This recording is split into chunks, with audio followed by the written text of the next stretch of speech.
গত 17 নভেম্বর 2025 ইংরেজি চাটগা টিভির পরিদর্শনে আসেন মানবাধিকার কমিশনার বৃহত্তর চট্টগ্রামের সহ-সভাপতি বিশিষ্ট সমাজসেবক মোহাম্মদ আব্দুল নূর। এ সময় ফুল দিয়ে অতিথিকে বরণ করে নেন চাটগা টিভির চেয়ারম্যান আলহাজ আখতার উদ্দিন রানা এবং চাটগা টিভির vice chairman GM. Mahbub Hossain.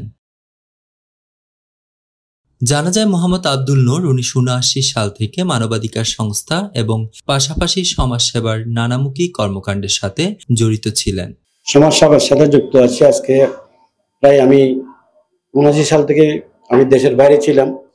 বিভিন্ন দেশের মধ্যে অনেক রকমের অঘটন ঘটতেছে, দেশের মধ্যে পানির, জলবায়ু অনেক কিছু ক্ষয়ক্ষতি হচ্ছে। আমরা ওখান থেকে এছাড়াও সোশ্যাল ক্লাবের ভাইস প্রেসিডেন্ট হিসেবে দীর্ঘদিন যুক্ত ছিলেন এবং মানবতার লক্ষ্যে কাজ করে গেছেন।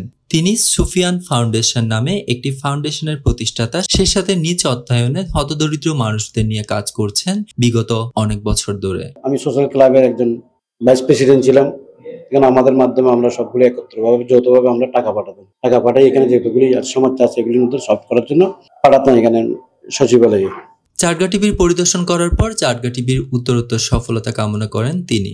আর আজকে খুব আপনারা সম্মান দিয়ে আমাকে এনেছেন এখানে চাটগা টিভিকে অনেক অনেক ধন্যবাদ জানাচ্ছি এবং কৃতজ্ঞতা প্রকাশ করছি।